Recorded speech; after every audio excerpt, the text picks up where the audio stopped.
Rescuers are scrambling to find survivors trapped under the rubble of buildings and bridges after Myanmar and Thailand were hit by a powerful earthquake.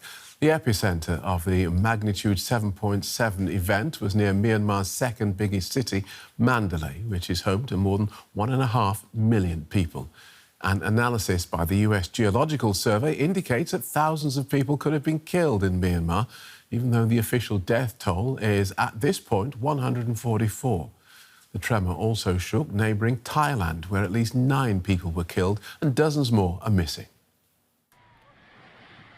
From construction to demolition in seconds. An unfinished high-rise collapses in Thailand's capital, Bangkok, rocked by an earthquake hundreds of kilometres away. I ran downstairs and got outside. Looked up at this building as there was a loud bang. Dust particles were bursting out of it. And within seconds, the whole building collapsed. Everyone was running for their lives. I was scared. I'm still shocked. Rescuers rushed to free dozens of people feared trapped beneath the rubble and to recover those who could not be saved. The quake's epicenter was in neighbouring Myanmar, near Mandalay, its second largest city. Information trickled slowly out from the war-torn country.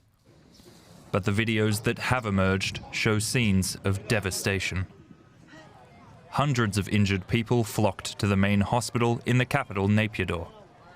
But 4 years of civil war has left the healthcare system in tatters, and medics are simply not equipped to handle the influx.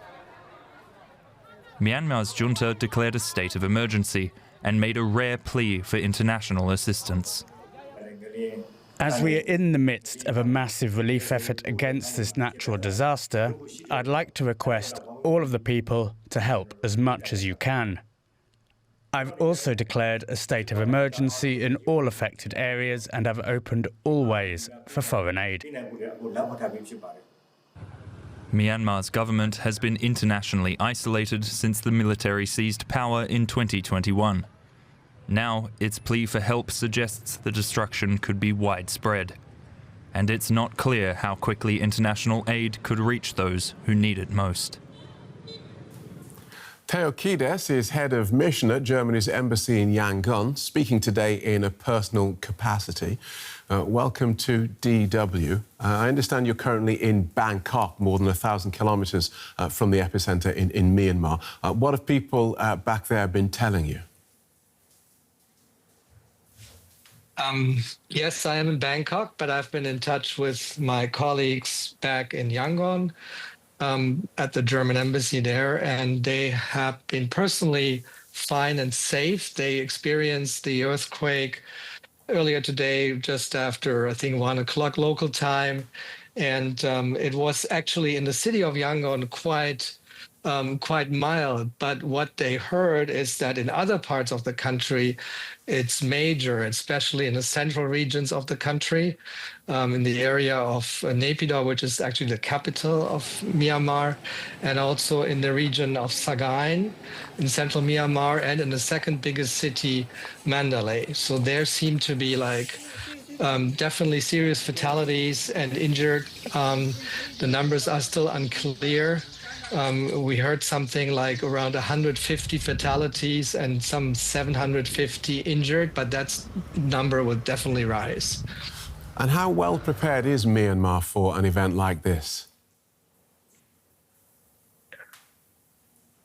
Myanmar, being a military dictatorship, on the one hand, has the means to basically be quick where they have control, but don't forget that this is a country in civil war, engaged in inner conflict with a multitude of fronts.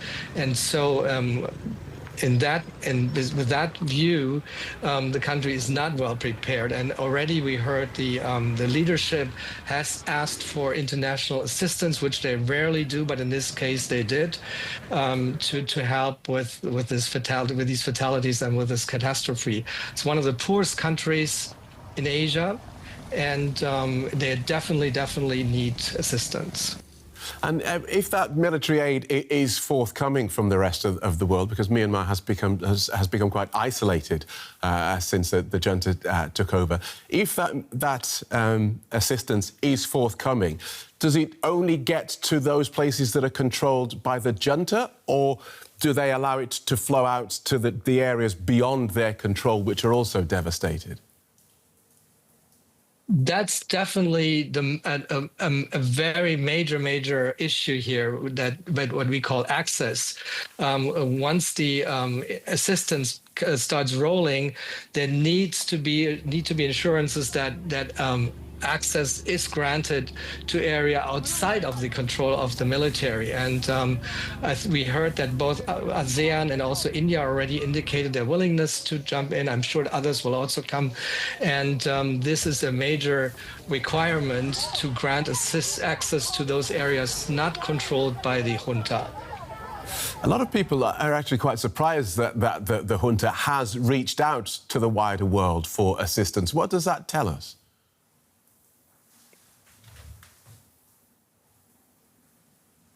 It's an indication that they realize that they cannot carry this by themselves.